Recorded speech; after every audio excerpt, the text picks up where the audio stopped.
In the Father, and the Son, and the Holy Spirit. Amen. Morning, everyone. So it's been quite a series.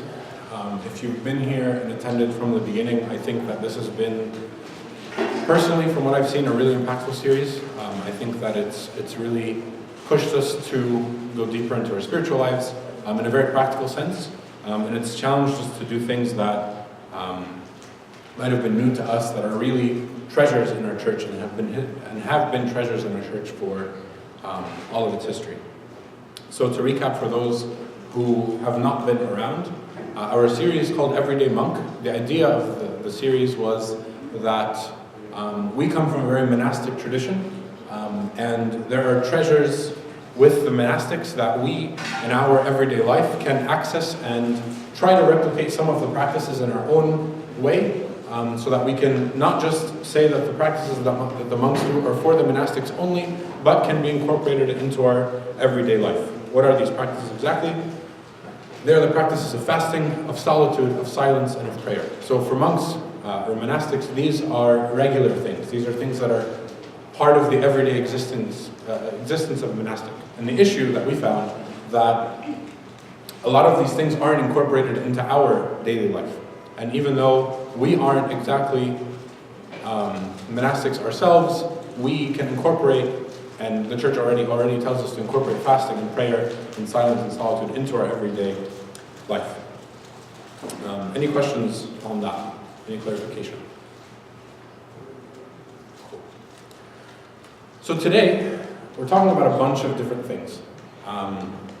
They sort of all have to do together, have to go together and have things to do with each other, but they all sort of are different topics, so we'll get snippets of these different topics to close out our series. So if it seems a bit of that, I think each of these topics within this talk deserve their own talk also. So these are things that we can explore in the future. What we'll be talking about today is two main things. One is, what is the role of the spiritual father in light of everyday monk, right? So learning from the monastic example, what is the spiritual father's role in the monastic's life, and how can we incorporate that into our life? And two, and I think this is a big question that has sort of lingered through this whole series, what is the purpose now of the community, right? We've talked so much about silence and about solitude and about being by yourself and closing the door and interior life and interior prayer. Is there really any room for community anymore? Or is there purpose to community or benefit to community, right? Can't I just go home and pray? So we'll be talking about those two things today. To begin, the monastics. And we've sort of been saying this all throughout the series, but to make it clear, because this is sort of loaded. The monastics are like soldiers who are enlisting in the army. They willingly go, and they willingly are giving up their lives and their wills in order to be instructed by the larger structure of monasticism, right? So when we look at their example of having spiritual fathers, we'll see if you read a lot of the stories of the desert fathers going to their spiritual father, it'll be really intense. Like, intense to the point where you think it's nuts, okay? What do I mean by this? What's an example? There's a saying that says the spiritual father should tell the monk even how many drops of water he should have that day, right? This to us sounds nuts, right?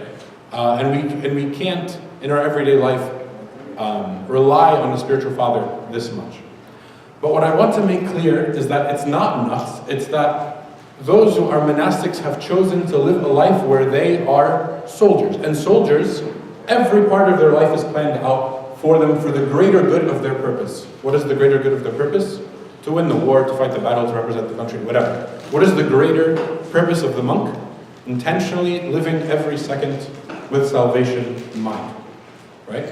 In a very real and tangible sense, okay? So that is not to say that the role of the spiritual father is something just for the monastic, but just like we've been doing with every practice, with fasting, with solitude, with silence, with prayer, and everything else, there is a more palatable way of taking this practice from the desert that has been tested through time and incorporating it into our everyday life. Okay? So that's not to say now you should go out and you should find a spiritual father who will tell you how many Cheerios to eat and how many drops of water and how many hours and how many and how many and how many, right? Why do I say this? Because a few years ago, this area was plagued by a cultish, if you will, issue of, if you've heard of Atif Aziz and his whole thing, right? That whole thing was centered around basically giving up your will in the world and being led by a spiritual father, right, in this movement, that dangerously took you away from everything, right? This man told people to quit their jobs and to leave their parents and to leave their marriages and to leave and to leave and to leave because you have to go and give up everything for God, and that's not what we're talking about here. And what I want to make clear is that what I meant when there's a lot of baggage is that when we say spiritual father in this area now, it's a scary term. It's no, spiritual fathers can take too much control of my life, or can go like Atif Aziz did. But this is not at all, obviously, what the spiritual father is. And we'll talk more about what the spiritual father is. So I just wanted to give that as background so that you all are aware, and we can look at this with a healthy view rather than a scared or a confused or it's a foreign thing to me view. Okay? Good so far?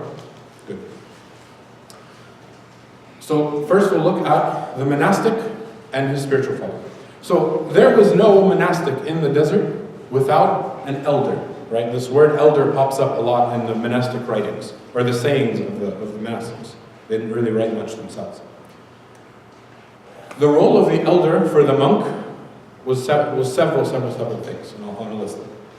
One, he was the moderator of spiritual practice, or you can say he was the moderator or the doctor who prescribed spiritual medicine, right? If sin is sickness, then spiritual practices like solitude, like silence, like whatever, are healing. They're medicine, right? And when you go into such an intense world like this, you need prescriptions. You're not messing around with just gummy vitamins, right? You're going in deep for deep medicines that are going in for deep disease, right?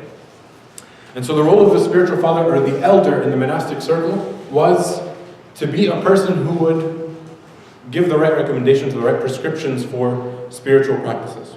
So the content, the consistency, the intensity of prayers, how many prostrations, how much liturgical attendance they should have.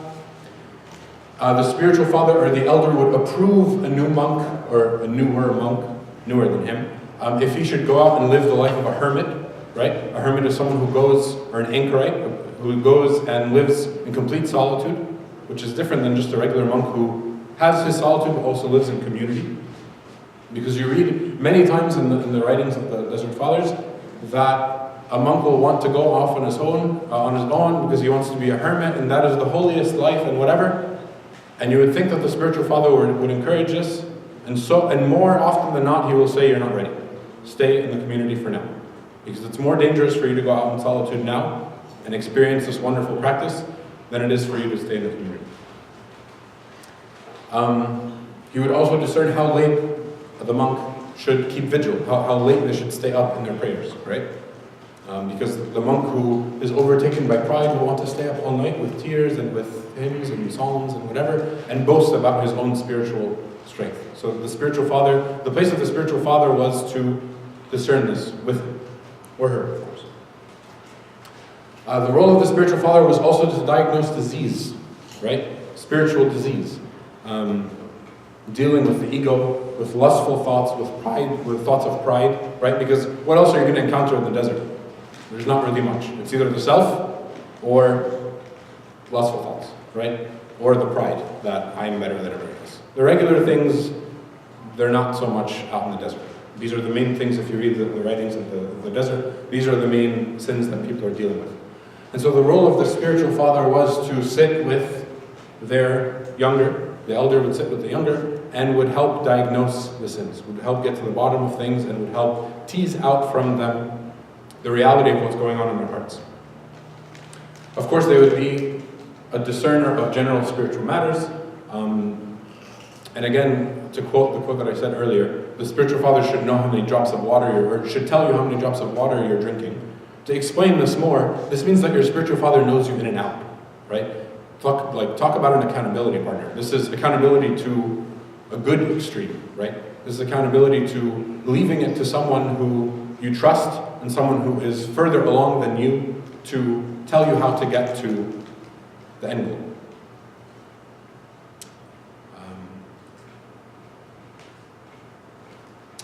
So, in light of our series, we also must find our elder, right? And in our day and age, we call this our spiritual father, or our spiritual guide.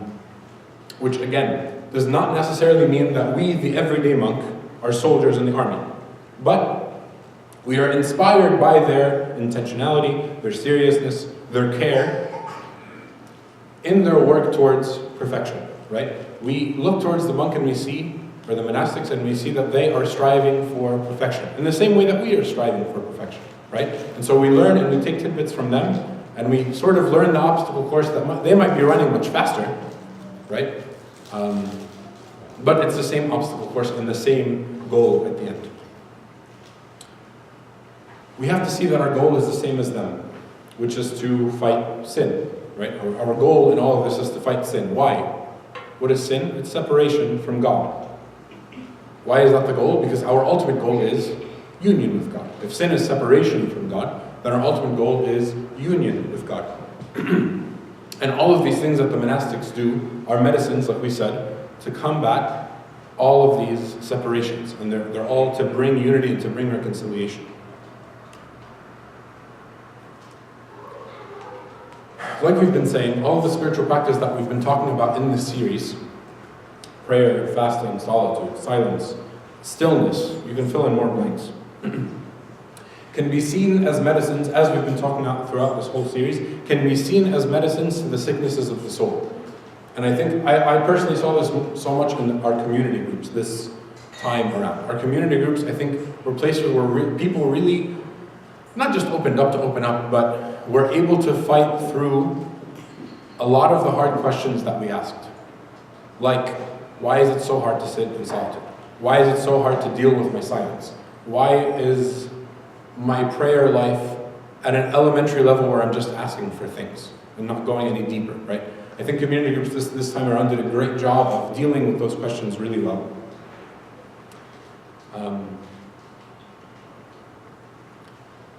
And so now we come to the end of the series, and we have now all of these lists, all this list of tools in our tool belt. And I think now it's time for us to realize that these tools that we now have to be done in conjunction with the spiritual father. Why? Because the monastics who we learned all of these things with did not do them without a spiritual father by their side, right? Why? Because prayer is good, and silence is good, and solitude is good, and fasting is good. But who during this series has tried one of these things for the first time and had no clue what they were doing? I didn't. Safe space. Why? Especially those who went to the monastery at St. Nina's. And we were in a place where it was completely silent, and we were completely by ourselves, and we had to really be real and face ourselves in this quiet place. I think that this, more than anything else, really pushed us to try these new practices out. And a lot of the feedback that we said when we had a discussion with the mother of the monastery were, it was really scary to sit with myself. I couldn't believe the things that came out when I sat with myself, right? All the discussion, whether it was said or was not said, was around this idea of the spiritual life is sort of a scary place, right? Because it makes you deal with yourself, and it makes you deal with who God is. It makes you not just live passively in the world, it makes you stop and think about who you are, who God is, and who I'm living as in light of all of those things, right? And so the role of the spiritual father now in our lives is to have not just a companion. We talk a lot about accountability partners in our society, but this is a better accountability partner, right? This is even better than a mentor. This is a person who we've entrusted, the church has entrusted to be a person who would guide you, take you by the hand, and lead you to Christ. And not to leave that ambiguous, what does that actually look like? By telling you how to fast, by fasting with you and telling you what fast is good for you this year and what fast is good for you next year and in 10 years, right? It's hard because it's hard for us to stick with the spiritual father for more than a year at a time. I'm struggling with it too. But I think that the fruit that comes out of having a spiritual father through the ages and stages of your life really allows for, it's like your family doctor who knows your ins and outs, right? Your family doctor who you've been going to for 20 years, if something comes up and you've been going to him for 20 years and your whole family, he knows the whole bracket, he knows what's in your background, he knows what you've been struggling with, what you haven't struggled with, what's normal and what's not normal. Whereas if you suddenly have this issue and you go to a random doctor, they're going to have to start with a zillion tests. And there's a very small chance, I think, that they're going to find out what's wrong with you, right? The difference there is very clear. But having a family doctor, having a spiritual father and a spiritual guide to guide us through all of these things, year after year after year, season after season after season, graduation after graduation, right? Hopefully we're growing. It can't be done without it, right?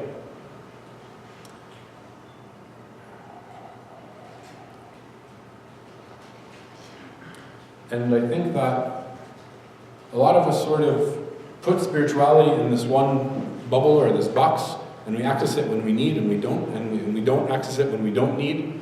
And if we truly are taking strides in our spiritual life, we realize that the spiritual life really should cover everything, and that everything we do should flow out of this alone time with God, right? And the spiritual father is the person who can help us figure out all of these intricacies. Because life is hard. To be honest, life is hard. And doing these things by ourselves and working through them, all of us know what it's like to talk to a good friend, right? And the ease and the comfort that we take from talking to a good friend. How much more will ease and comfort come from a spiritual father, a spiritual guide? Just to add more examples. You're having a hard time praying, you don't know how to pray, you have no idea where to start, who better to ask than a spiritual father? Who started where you were at one point and has gotten to his point now and will continue growing, right? And he has his spiritual father who's guiding him also. It's this beautiful model that we take from the desert.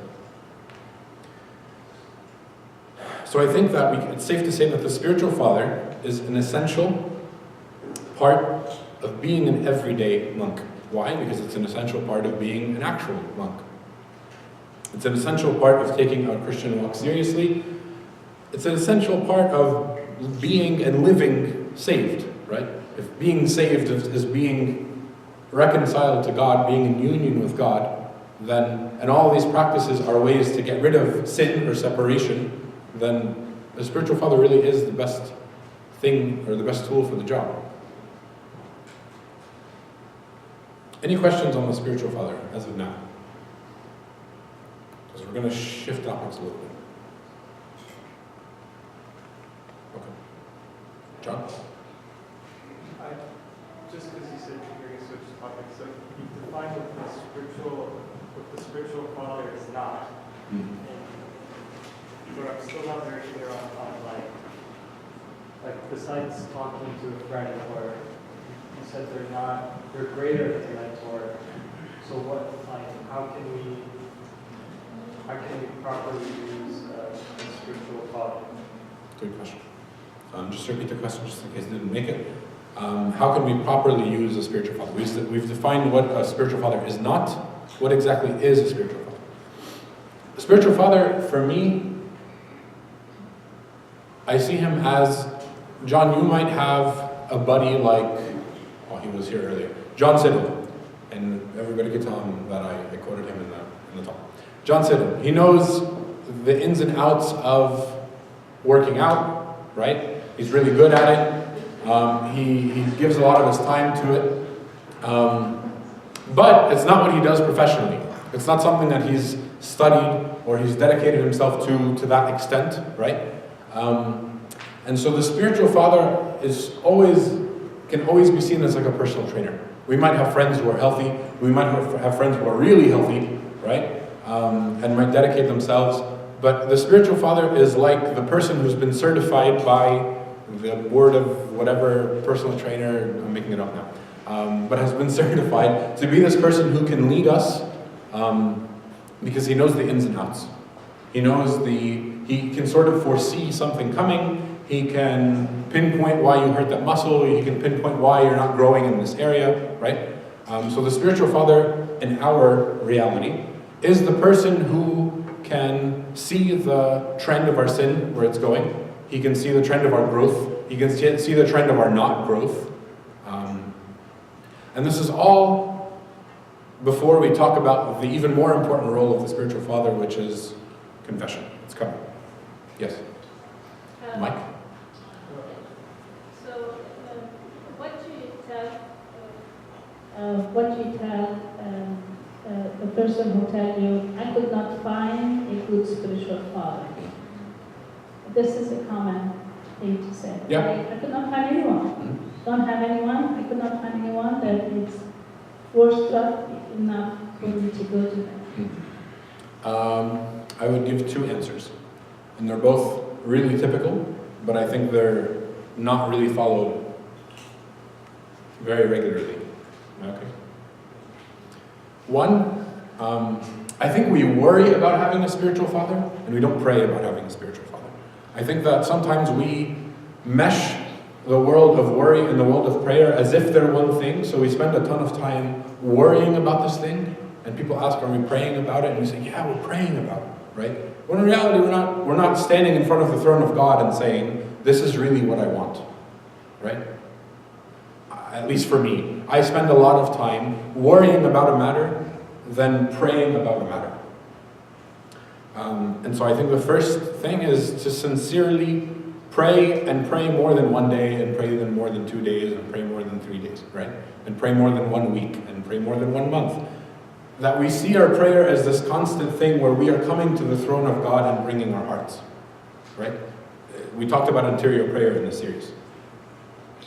And so truly praying about something like this, God will never disappoint a prayer like that.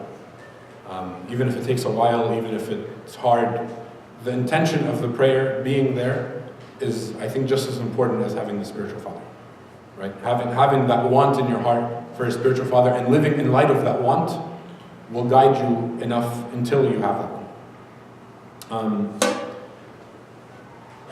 And the second thing is to not judge a book by their cover, I think. And this is just opinion, so you can have your own opinion, or you can correct me, or whatever. But I think that it's really important for us to not judge books by their cover.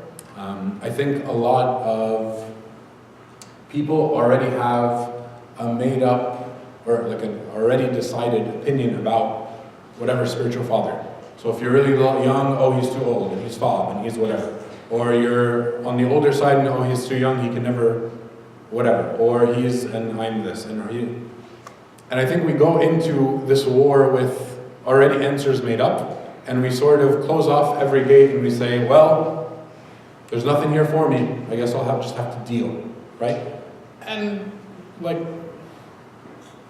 it's like saying this medicine tastes bad, and this medicine tastes bad, and this medicine tastes bad, without realizing that it's medicine, right? It's not a thing for taste, it's a thing for medicine, it's a thing for healing. And if we go about living life judging medicine by their taste, we're the ones who are going to be hurting. Not the medicine doesn't get hurt. The spiritual father isn't going to be offended, right? It's us that need to benefit from the medicine rather than the other way around. Yeah. Mike? I was wondering if historically the spiritual father is always a priest or not, because I know not every monastic is like an ordained person. So I was just wondering if their spiritual mentors were also ordained or not, and if there's any like role of the priesthood that gives grace to the person giving advice. It's a good question.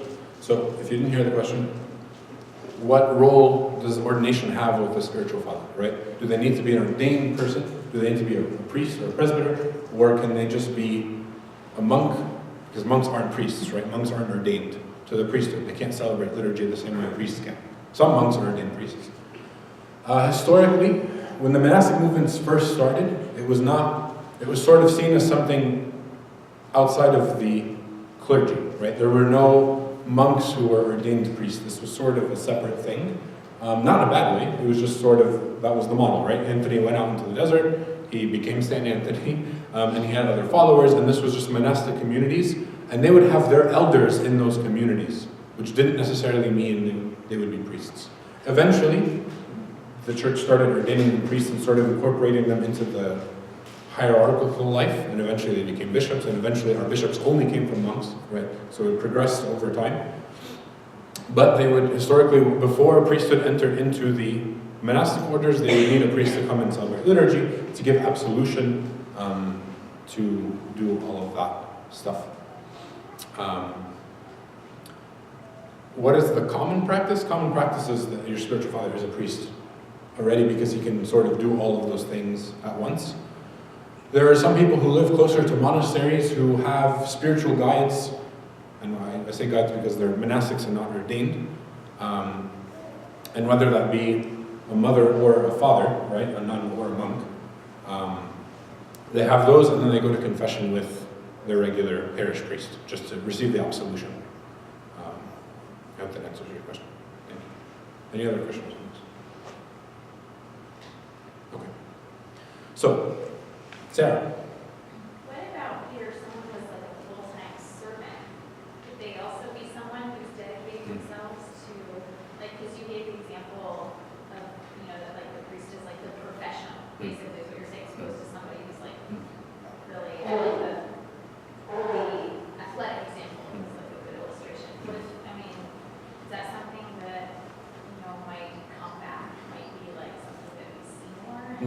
Hope to find more, because it seems like it's not just an issue of not finding someone you're comfortable with. It seems like you're scarce also, and obviously like, the resources are limited. It's a good question. So someone like me, for example, because just to be clear, to a certain extent, someone like me can be a spiritual guide, just because we've been exposed to a lot of the spiritual material, right? This is sort of the ins and outs. I think people get surprised when they know that this is my job or this is what I do, because it's not normal or regular in our community. To answer that in a bigger picture, historically, my role has never really existed very much, right? We're sort of carving out this role. Historically, my role would have been the role of a deacon, who would be the assistant to the presbyter or the priest of the parish, and he would be sort of like a younger spiritual elder, right? He wouldn't be an elder, a presbyteros, a presbyter, but he would be someone who you can go to for spiritual advice, along with the priest of the parish, right? So that's sort of the model that we have going on here, like a sort of lay revival of the diaconate in a lay way, meaning a non-ordained way. And historically, I think this is what the church would have looked like. The deacon is described as the eyes and the ears of the priest and of the bishop, right? So he's there to sort of connect people with the priest to get pastoral care. That's a good question. Yeah. Cool. So all of this is nice, all of this is wonderful, but the inevitable is that we will fall, right? Prayer is nice, fasting is nice, solitude is nice, silence is nice, stillness is nice, but the inevitable thing is that we will fall. And when sin enters, the first instinct of sin is to what? Is to hide. The first instinct of sin is to hide. And we see that in the story of Adam and Eve, right? The first thing that they did after the fall was what? They ran, and they hid, and they covered themselves, and they hid from who? They hid from God. And when God found them, they kept hiding. What did they hide from? The truth. Sin causes this separation or this hiding, right? And so if the way for us, or if the consequence of us sinning is hiding, is running, is not facing the facts, and this results in us being separated from God, right? Then in order to fix that, we need to do the exact opposite of hiding. And what is that? What has the church given us as a tool, as the exact opposite of hiding? Confession, right? Confession is the place that we can come to know ourselves. Let me backtrack. In this series, we've used a lot of terminology and a lot of words like we have to come to know ourselves. We have to come to ourselves, right? Like the prodigal son. We have to know God so that we may know ourselves. We have to know ourselves that we may know God, right? All of this idea of knowing the self and knowing God, right? This is the true reconciliation in the Christian life. That we become aligned with truth again. This is what repentance is, right? A changing of the mind, a changing of the direction. Metanya. So in this, if this is true, if the changing of the mind and the aligning of the self with truth is the way for us to overcome sin, then confession is our way to do that very directly. Why? What happens in confession? A few things. The first thing that happens is we face God. In confession, we face God. And you can tell me that you face God in your room by yourself, at home, in your prayers. But I'll challenge you that it's a lot harder, or it's a lot more real to face God. I'm not saying that you can't face God at home.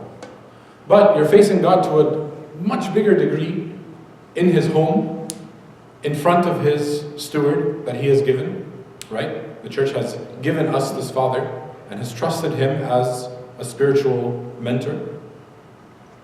Coming into the church and speaking in the presence of His steward, the priest, is facing God to a degree much higher than we could by ourselves in a room, right? And I think we play this game of like, oh, I don't need confession. I can do this by myself. I talk to God freely. I don't need someone in between. But in reality, when you come to confession, is someone really in between? Are you not still talking to God? And all of these external things of confession, like coming to the church, talking to the priest, getting an absolution, are these not markers of the truth that is actually happening, of you confessing to God? Right? I don't know about you, but I would rather a much clearer picture like this than being at home and confessing in my mind and saying, did that really work? Was that confession? Or was that just me talking to myself or just talking to God? Right? It's sort of hazy. Whereas when we come and we sort of face God where He says He is, right? The church isn't creating the church. God created the church for us and He says that He is there. So when we come and face God where He says He is, we are confronted with God face to face in confession. In confession also we confront ourselves. And this is something that happens before, during, and after confession, right? Confession, the sacrament, can be called many things. It can be called confession, it can be called confession and repentance. I think the best name for it is reconciliation. Why? Because we're reconciling ourselves to God, to ourselves, to the church, to truth, and we'll talk about that more in a second. In confession, we are made and forced to know our sin, to face our sin, to keep track of our sin, to count our sin, right? It's much easier to do a sin in your everyday life and do it 100 times, and you think back and, oh, I've fallen 3 or 4 times, right? It makes much more of a difference when you're going into confession 5 times in a row and you're saying the same thing every time, right? How much more real is it in your face when you are in confession and saying the same thing every single time? Whereas in your everyday life, you could do the same sin 100 times, and you'll be lenient with yourself. I'll be lenient with myself, right? It allows us to keep track. It allows us to sort of face and force ourselves to figure out why we're in this loop of this particular sin, or why we're lacking in this particular virtue, right? All of this happens in the mechanism of confession. This is why the church offers us this gift. This is the place where that spiritual workout is done, right? And this can't be done, obviously, without first having prayer, solitude, silence, fasting. And it won't have any effect if you leave and you don't do prayer, silence, solitude, fasting, right? All of these things are done before, during, and after. Lastly, confession allows us to face the reality of the sin. What do I mean by that? I think we see sin as a very legalistic thing. I did a mistake, so I come in, I go to the booth, right? As we say in the movies, the confession booth. I say the thing, the priest gives me the Hail Marys, and I leave, and like we check it off, right? This is not at all the Orthodox understanding of confession. Why? Because we see sin very differently. Sin is sickness in need of medicine. It is separation. It is in need of healing, right? And sin, in our understanding, doesn't just affect the person. Sin affects the world, right? So my little sin that I commit in my heart, my bad thought towards that one person, doesn't just affect me. It affects them, it affects my community, it affects my church, it affects my family. Whether we realize it or not. Our sins are not just personal sins. We live in a corporate world. We were created as corporate beings. We are made to be in community. And that's not just for the celebrations and the mourning. It's for everything. Every part of our life it reaches out whether we realize it or not. And so what does the church do at the end of confession? If you've never gone, what happens is you start with a prayer, you do your confession, you can list, you can be as detailed as you want, you can say whatever you want, and at the end the priest prays something called the absolution. The absolution is the tool that the church has in order to tell you that Christ has already forgiven you, and the church has been the mediator in order to fix that rift. Right? You've come to the house of God to be reconciled to God, and God has done it through this thing called confession. So the priest, you'll kneel, the priest will pray the absolution over you, and the absolution does something I don't think we're aware of. What the absolution does, and I think this was understood much more in the early church, is that it reconciles us now to the community. Historically, confession was seen as something connected with communion. Why? Because communion is communing with everybody. We become the body and blood of Christ, right? We become the body, so I must be free of any sin towards my neighbor, right? And so confession was this place where the church said, you are now reconciled to the church. Yeah? And so confession is this place where we face the reality of sin much more than just its effects on me or its effects on my view of God or whatever. It brings the whole picture in front of us, right? And from this, the same Adam and Eve who were in separation from God, who took themselves out of the garden, if you may, right, with their separation, with their sin, are the same Adam and Eve who are now pulled from the grave when Christ rises from the dead. This is the icon of the resurrection. And the hymn of the resurrection is what? Christ is risen from the dead, trampling down death by death, and upon those in the tombs bestowing life. What do we mean when we say that? It's that Adam and Eve, who were once putting themselves in separation, no longer have to live separated. Why? Because they've been reconciled. They've been reconciled. And this practice of confession is the place where we can practically work this out regularly and experience this risen life, right? Not this dreary, hard life that we live. I'll stop here again. Any questions?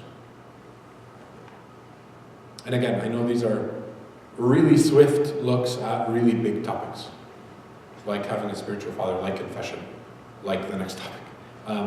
So feel free to ask questions, but know that there's a lot more to these if you're not satisfied. Yes?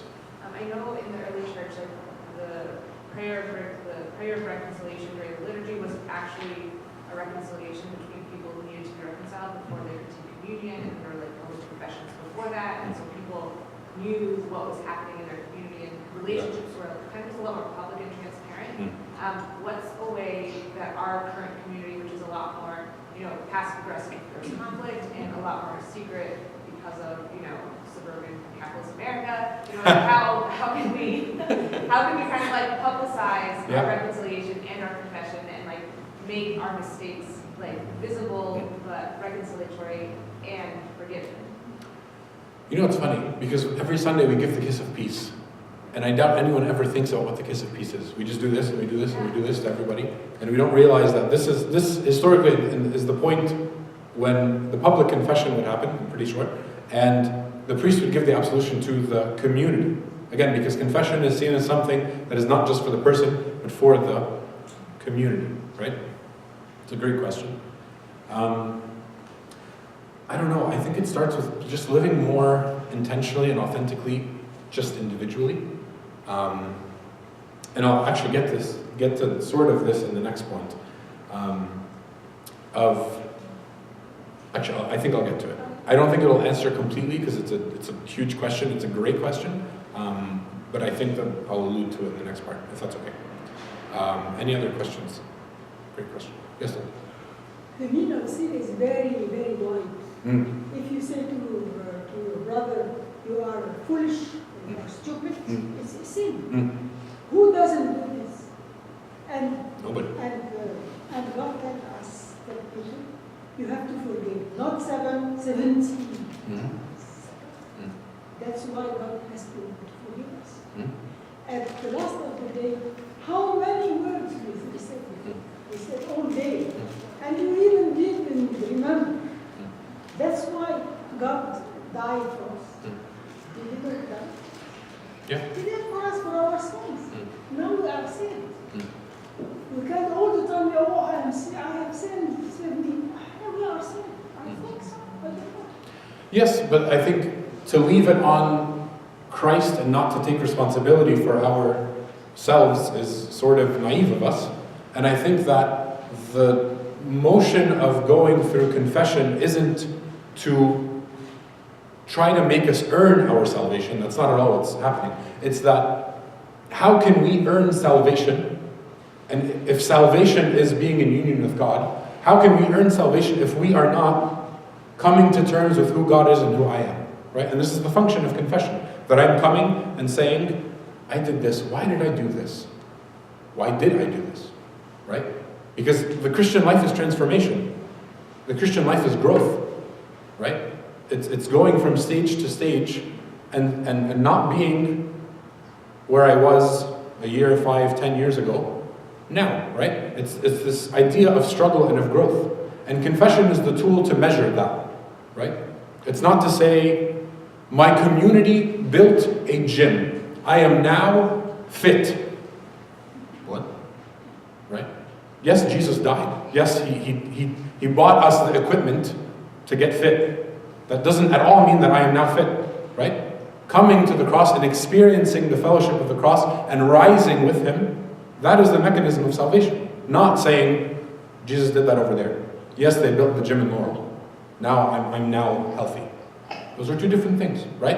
And confession is this getting in the car, getting our gym bag, getting in there, starting to sweat, planning beforehand, seeing how it went afterhand, right? It's working through all of this stuff. And not just saying, Christ did it. Of course Christ did it. I'm not winning anything by going to confession. I'm receiving by going to confession, right? I'm not earning anything, right? Yeah. For our last topic, everyday monk and the community. We've talked a lot about solitude, and we've talked a lot about being by yourself. Where now, in light of all of this in our series, is the role of the community? We focus so much on the interior work of the soul, right? The interior life, I'll call it, so I'll refer to this interior life, meaning everything that we've covered these few weeks. Fasting, solitude. Where now is the purpose of the community? And I know I'm running a bit behind, so forgive me, but I'll try to finish. Part of the inspiration for this series came from a monastic practice where the monks in Palestine and in Egypt would leave the monastery, and this is at a certain point in history, so this isn't always done, this isn't done today, but at a certain point they would leave the monastery at the beginning of Lent, and for 40 days they would live by themselves, they would live in solitude, they wouldn't be together, and they would come back on the eve of Palm Sunday.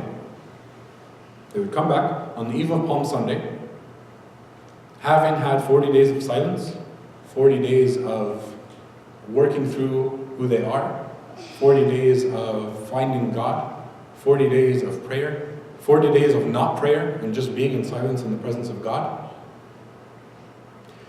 Imagine the Holy Week that they prayed together in light of 40 days of this life. Again, imagine, Holy Week is already fantabulous. Real word. Imagine the Holy Week that would come about as a result of 40 days of this intenseness. So the idea for this series also, now that we've gone to the end of it, we can tell you the secret, was that we hoped that we would go on this monastic journey of going into our deserts, going into our interior rooms, and focusing on our interior life, so that when we got to Holy Week, imagine what a church would look like if it was made up of people who are living an interior life and an exterior life, right?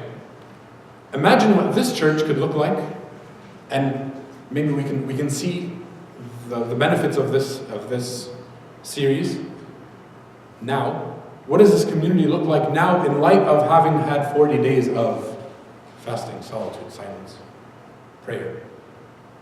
What does the community look like? And I think this speaks to your question. This is what I was getting at. That what would our church really look like if it was made of individuals who really cared about their interior life, who really struggled and fought themselves on why they are the way they are, who really struggled and fought through the pig pen world that we live in, that we mentioned a few weeks ago with the prodigal son, and came to themselves and said, do the servants in my Father's house not have much more than I do? And coming to yourself again, and the Father telling you, you are my son. Not a servant, right? And I don't think this answers your question directly, because there's many facets. But I do think, to a certain extent, living intentionally changes things.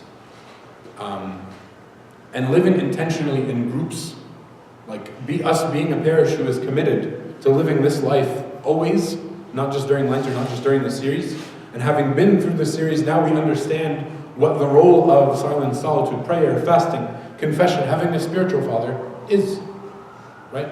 And living this life of having an interior life so that my outward life can reflect it. All of these practices were never to remove the community out of the picture. I know we've harped so much on this idea of being alone.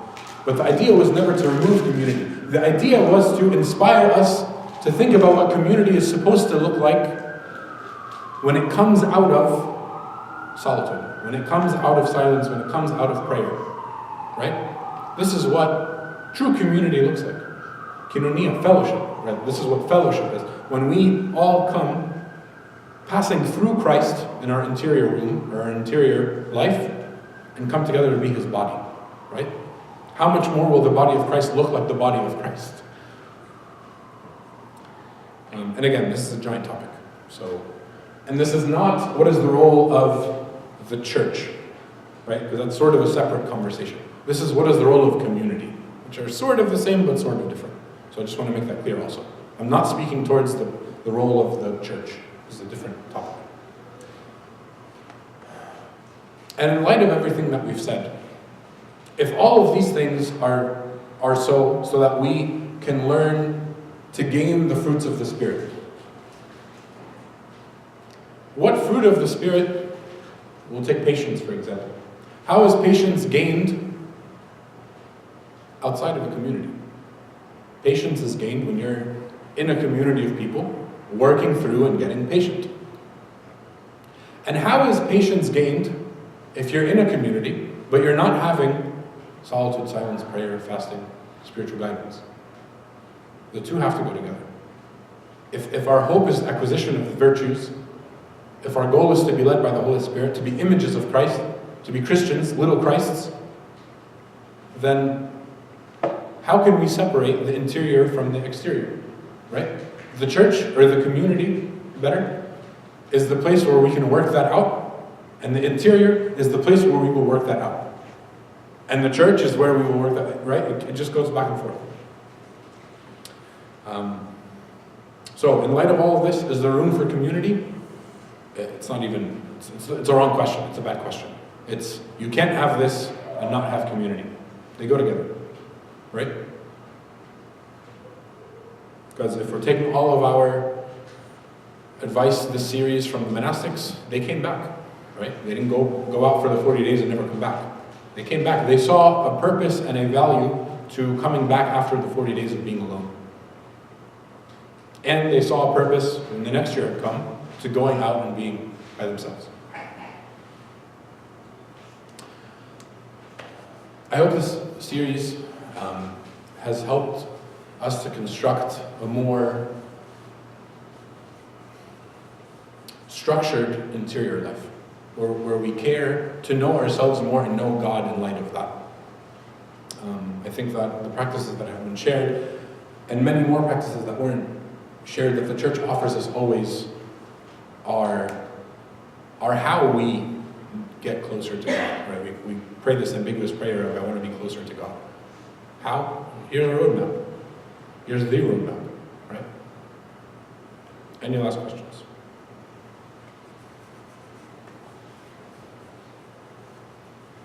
Any additions?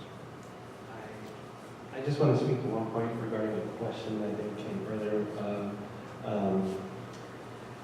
What about like if I'm having a hard time finding a spiritual father or a mentor? And can I share from my point of view? Because the hardest time for me was actually the very first meeting. Because I have no idea who you are, you have no idea who I am, and we're two different people coming together so I talk about deep things. Okay, so without a doubt, at the beginning, it's a bit uncomfortable. And I have no doubt that probably the worst advice I've ever given to people happens on the first time. Probably happens on the first time. Why? Because there's no relationship. There's no relationship yet, okay? And there's a whole lot of awkwardness that happens in that first step, right? But what Peter was sharing is that there's a reason why we call it like spiritual father or even a spiritual mother, okay? Think back to your own parents. Did you enjoy every conversation you had with them? No. But it was a familial relationship. And the familial relationship had good things and had bad things, okay? You know, but you kept on coming back because you were joined by a relationship, okay? So what I really encourage you is that, like, stick with the relationship, okay? Because out of the relationship, you will find the fruits of what you're looking for, all right? If you are a hopper, like meaning, priest shows up to a retreat, oh, it's my chance to confess, okay? Sorry, but like, you're trying to escape. You're doing a good thing, but I would say you're trying to escape, all right? You're trying to escape the relationship that will hold you accountable, all right? So it's important that when you choose a, father confession or spiritual father, spiritual mother, that you stick to a relationship, because it's out of the fruits of a relationship over an extended period of time and over continued conversations that you will actually find fruit, the fruit that you're looking for. Okay, but if you're a hopper, all right, you are shooting yourself in the foot. You're shooting yourself in the foot.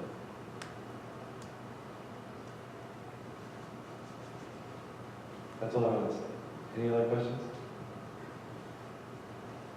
All right, stand up and pray. In the name of the Father, Son, and Holy Spirit, and God, amen. Thank you, Lord, for everything you've given to us. Thank you for this series, Lord, and we thank you that you brought us to this last week of Lent, Lord. And we ask that we would not even lose this last week of Lent, that we would see it as an opportunity to continue to grow and work, to use these tools to implement. And to know that it's also not limited to Lent, but these are tools that you've given us for everyday life. Because truly they are life-giving as they put us in touch and connection with you.